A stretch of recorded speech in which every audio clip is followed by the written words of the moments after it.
Alex communicates I press here with Kyle Crutchmer, who returns to action at Bellator 277. Kyle, how are you? I'm doing good, man. Just getting ready for this fight that's coming up and almost 3 weeks, pretty less than 3 weeks now, but yeah, just getting ready, man. Having a good time. Yeah, I mean, I was going to say, you're 19 days out. How are you feeling?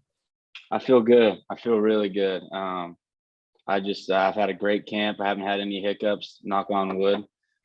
So yeah, you gotta knock on something. So yeah, I feel good, man. I feel ready to go. My weight's good. My body's healed up. I feel great. I feel ready to rock. That's so it's always awesome to hear. Before we talk about your fight, I wanted to ask you if you watched any of the NCAA championships. Wrestling? Wrestling, yeah. Yeah. I did. I have. I always. I'll never miss it. What were your thoughts on the championships? Wrestling's getting better. The guys are getting a lot better. These young guys are coming in and they just can wrestle so good in these days. You know, the technique is different and you can just see it. And it's so fun to watch, man. Those guys, that's what they train for their whole lives. So, there's not a lot of glory in wrestling except a couple tournaments, and you see a bunch of dudes hungry to go out there and put on performances. So I enjoy it. Was there anybody that really stuck out to you? Yeah, I mean, the guys that stuck out are the guys that have been winning for a couple years. Those guys are just getting so much better. That Gable Stevenson, he's a beast, man. He's so fun to watch. I don't know if you know who that is, but yeah, he's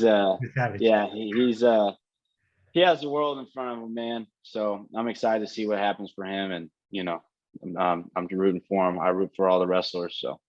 Yeah, no, me too. I wrestled in high school, so I always love wrestlers. That's who I kind of like go towards. Yeah. Gable Stevenson, man. It sucks that he's going to the pro wrestling. Do you think he's gonna come and fight afterwards? I can see him doing a Brock Lesnar thing. Okay. I could. I mean, that kid can really do. I mean, those guys are gonna have a hard time defending him, taking him down.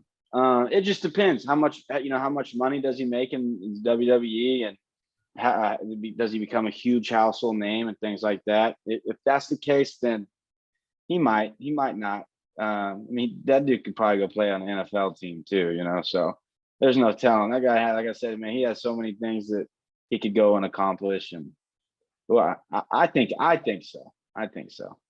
Yeah, he's just one of those freak athletes that come around once in a while, and it's just I hope we get to see him fight at least once. You've seen it. He could do a backflip out of the cage when he wins. That dude is a freak, man. So, I hope he has nothing but success, bro.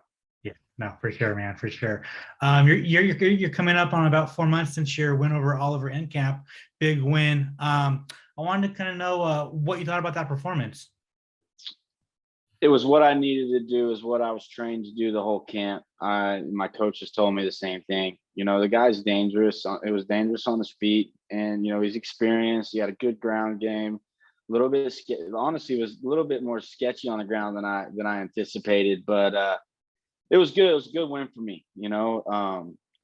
I think my last two were actually really good wins. So I felt good. I like winning, so anytime I can get the win, it's kind of hard to, say anything bad about it, especially in this sport. You just, you get better as you go. And, I'm just still getting better. I'm approaching about 4.5 years of actually doing this. So I have plenty more years left in me. No, for sure, man. And that win over Oliver Encamp, I feel like that was the win and the name to like get all of like the casual fans like, dude, this Kyle guy is good. Yeah. And it was a pretty, I mean, the wrestling was, obviously not as fun to the casual fans. But I mean, there was some submissions, there was some heavy punches. I hit him with some heavy shit. And yeah, I thought it was good, man. I think, the fans at the actual fight, I mean, they were cheering, and so it was good for me. It was a good win for me. Sure, man. And then you got back in those top 10 rankings. How did that feel? It felt good. It felt good. You know, obviously anytime that you can get your name out there and, you know, anytime they put up a ranking and you see your name, you know, people are going to talk, and that's just something else that kind of helps you build your name. And, um, you know, I'm in this to not just be ranked. I'm in this to win belts and championships. So it's just a good step in the right direction for me. So. Sure, man. I wanted to touch on Cain Velasquez, man, and I know you've been very vocal on social media about it. I wanted to know your thoughts on the situation, but first, I wanted to know just how important Cain was to or is to you, like just how important that man is to you. He is such a good dude, man. And you know, you would think a guy like that with, you know, all the success he's had, when you would see him, you know, most of these guys, they're kind of like, you know, don't talk to me, you're not on my level. But he's just such a beautiful soul, man. The last conversation me and him had were about our children and you know, and our favorite Disney movies and all that. So yeah, I've been pretty vocal about it, man. I don't agree with how you know, California is doing this, but you know, I don't want to get too heavily involved in what I would say and get me in trouble. But yeah, I mean, free Cain. That's all I can really say, man. Let that guy out. He's not a danger to society. He's a beautiful human, man. He's helped me so much. He helped me for the Oliver Incam fight a lot because he throws a lot of those spinning things and he does a lot of those things, and he's in the gym every day, and he'll help the worst guy all the way up to the best guy. He's a good dude, man. When you heard that news about what happened, I guess what was your first thought? Shit, this sucks. Like shit. I mean, no one even knew. No one really even knew, you know, about anything that was happening or anything like that. But you know, I think Dana White says it best. You know, we always say what we would do for our kids, and you know, Cain did it. You know, so I have a daughter, man, and if something like that happened to my daughter, I don't know if you would be able to control me with that. So I think he's just a great father. You know, you see it when he brings his son to the gym, and you know, he's around his family. I think, you know, that's the most important thing in his life, and he'll tell you before this all happened that that's the thing. So it's just an unfortunate circumstance, and I really hope California looks at this and they realize that they kind of made a mistake by letting that fucking weirdo out of the you know, out of his shit. So I mean, any father's going to act on that, I think, you know. So Yeah, I mean, you kind of touch on it, man. Like everyone says, like, if something does something to my kids, I'm gonna do something. Cain yeah, fucking did it. Kane fucking did it, like straight up did it, you know. And you know what I've heard is he hasn't asked for any remorse. I mean, he just he's just such a different type of guy, and in such a good way. And he's, like I said, I would never say anything about a man being beautiful, but he just has like this peaceful aura to him, and he's so nice, he's so caring. I called him one day. I was moving to my new apartment, and I needed a truck because I have a car. I needed to carry a bunch of stuff, and he was willing to drive 40 minutes to come and help me. And you know, he don't owe me anything like that. It's just he's a good guy, dude, and they have the wrong guy locked up. So hashtag free Cain, man. No, for sure, man. And I hope it all good shit happens from it, man. Good vibes for Cain. Because like I said, I've never heard a bad thing about the guy. You know, he's just a There gentle isn't. soul. There isn't. There just isn't anything. I mean, there's nothing. First of all, fuck saying anything bad about him because he's a beast. First of all, but second of all, there is nothing. There just really isn't anything bad. Like I said, he'll help the worst guy in the room all the way to the best. He's just caring. You know, he don't have to come in there and help us. You know, but he just wanted to see us succeed. And anytime you have someone like that, you just know they're a good person. 1000%, man. Michael Lombardo, very tough opponent for your next out. Did you know who he was when they offered him to you? Honestly, no, I didn't. I didn't even. I never heard of him. I didn't know anything about him. I've obviously watched some video, done my scouting and report or whatever you would say. And yeah, he's a tough guy. He's fought in the Contender Series, I think twice now. Yeah, I mean, he's at a good camp. He has good coaches, so I'm sure he's going to be, tough, and so are we. So that's what we do it for. For sure, man. I just wanted your thoughts on the matchup and how do you see this fight going down? Yeah, it's for me. We've always been asked these questions, and I'm not like one of those Mystic Mac predicting type of guys. I don't really have that in me. I just, when you step in there and things start happening, you can just resort back to what you've been doing in camp. And if I can do what I've been doing in my training and my sparring, I think it'll be a really good night for me. So I've got a lot better this fight and this camp, and I'm starting to understand things that I didn't understand before. And yeah, man, I'm just pumped. I know he's tough, and you can see it. And anytime you win 12 fights out of 14, you obviously can fight. So I'm excited to get in there and test it, see what he's about, and we'll go on from there. You feel like you're gonna get it finished?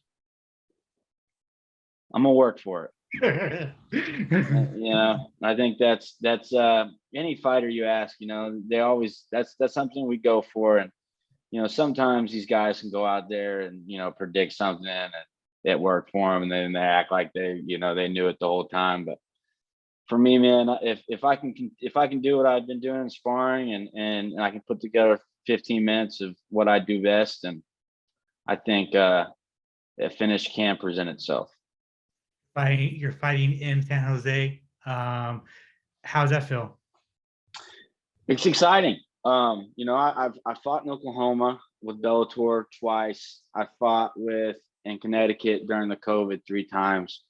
I had other offers to fight other places, but when the San Jose came up, I was like, yeah, that's cool, man. I know a lot of people out here now. I've built a little community being here for 4 years. So I'm excited. It's going to be fun. My whole family's flying out, and we're going to do a little beach day after. And yeah, I'm excited. I have a lot of people out here that support me. So it's good for them to be able to finally come and watch.